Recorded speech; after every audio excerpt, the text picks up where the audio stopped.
Okay, a couple of other effects, and then we're going to start to move on to some solutions. And I'm going to want to hear your ideas on this, and we'll kind of strike up some discussion on this. Risk for long-term problems. Adolescents have the whole life ahead of them, and yet getting involved with alcohol during this period of time can really set up some potential long-term problems. This data is national data that asked adults age 21 and over, did a kind of a diagnostic interview to determine if they met the criteria for lifetime alcohol dependency. So a pretty significant problem with alcohol. And the percentages here reflect the percentages of adults with a lifetime experience of alcohol problems, alcohol dependence. But the researchers were really clever in the survey. They asked, well, how old were you when you first had your very first drink of alcohol? You know, like a full drink of alcohol, not for religious purposes and not a couple sips, a full drink of alcohol. And what the researchers show here is that when kids try alcohol, at least one drink, at age 14 or 13 or 12 or earlier, that they are many more times likely to develop a lifetime history of alcohol problems compared to kids who really hold off until they're of age. But even holding off until later adolescence seems to be a protective factor. But the chances of developing problems with alcohol when people try alcohol for the first time at age 21 is just statistically, it's just a real anomaly. It's so unlikely for that to happen. And yet when young people are drinking alcohol, what age is 14 in terms of grades?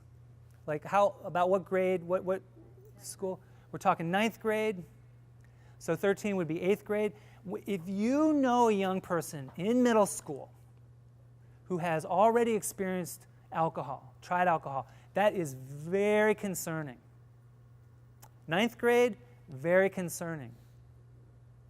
So moving forward, one critical public health goal, in my view, given the data, is to assist young people with holding off, with delaying the experiment of alcohol as long as they possibly can. If they can hold off trying alcohol until they're 16 or 17 or 18, that hugely reduces their risk, their cumulative risk over time for developing an alcohol problem.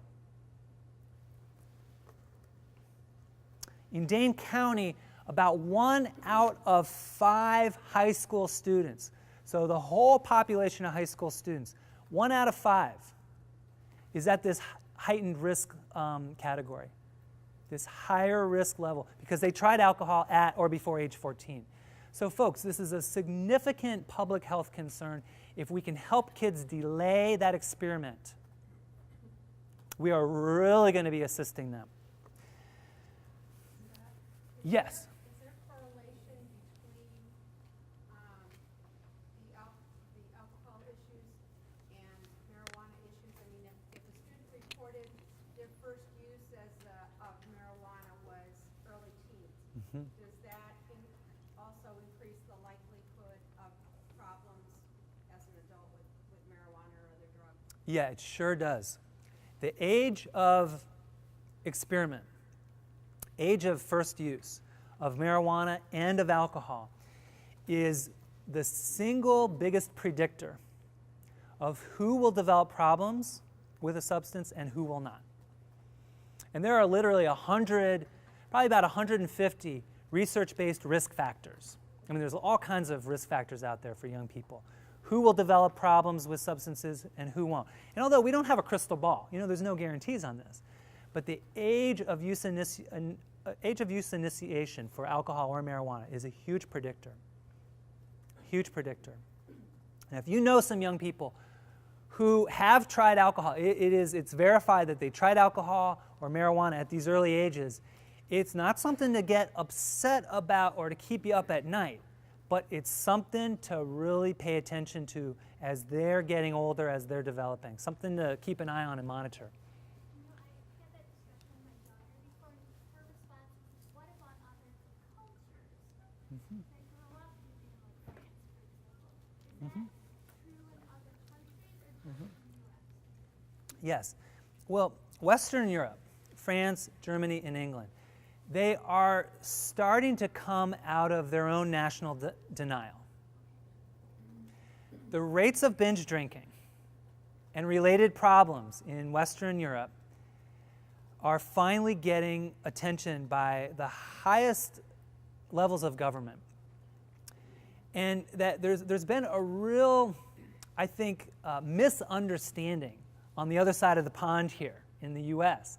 that, oh, well, there's something about the Western European cultures and alcohol that offers up some protection with young people in terms of, encouraging, socially sanctioning, approving of drinking, and young people are definitely involved there at earlier ages.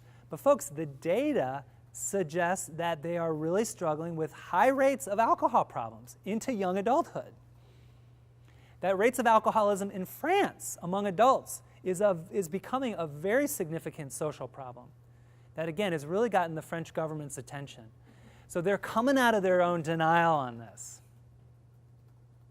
Other thoughts, though, or other questions on alcohol and young people and a little bit of this information before we get to a bottom line on this, kind of a summarizing comment, and then we're going to start moving into solutions. But other comments? Okay, that was it, solutions. Yeah, we're going to get to the solutions, for sure. But other comments on the teen brain and the alcohol mix? Yeah. Long-term studies is the MRI is like of a 35-year-old that drank heavily in college, permanently damaged, or what do those look like? Yeah, that is such a great question. The question being, what about longitudinal studies with the MRI, the brain scans? And the data is going to be coming in. So there's a handful of studies currently in progress that have gotten funding to take a look at teenagers, these various studies that we're referencing here today. Some of these studies are actually following young people into young adulthood and tracking their brains over time and correlating that with their alcohol consumption. And so it's a research question. What about the lasting impacts of alcohol on the developing brain? And it's a good question. And there are, I think, a couple of preliminary responses. The first one is that for kids who have a clinical difficulty with alcohol, they're abusing it, or maybe they've become dependent on alcohol, the earlier they get to treatment, the more likely they are to get into recovery and have long-term sobriety where alcohol is not an issue. So that's the first thing, is that the earlier the intervention, the better. The second thing is that because we are so resilient as a species, that there's some emerging evidence that when young people are able to abstain from alcohol, stop drinking alcohol, that their brains are able to bounce back. That their brains are able to return to a state of health. But it's complicated because here's the other statistic, folks. That 90 to 95% of adults with alcohol problems started during adolescence. And so this period of development, adolescence, and all the brain growth that's going on seems to be a real bellwether, a real sign of who is at risk for developing problems down the line and on their brain and in their lives. And so for you all to be coming together and to be putting your heads together about what can be done to prevent and to intervene on kids who maybe have initiated and who are regular drinking is huge. Because the bottom line is this, that the very brain systems that are developing during adolescence are implicated in addiction. That addiction is related to experiences of learning and memory and reward. It's related to motivation and drive, motivation for the substance, motivation to go back to the substance, despite consequences. And then, of course, right behind the forehead, addiction further erodes or further diminishes people's ability to put the brakes on behavior and to inhibit going to the substance. Addiction very much implicates these brain systems, the very ones that are vulnerable and growing with young people. So what to do? How to respond? Now I've got some principles here that you might find useful, but before we get to this, talk a little bit about some efforts that you have going on in the community, in the settings that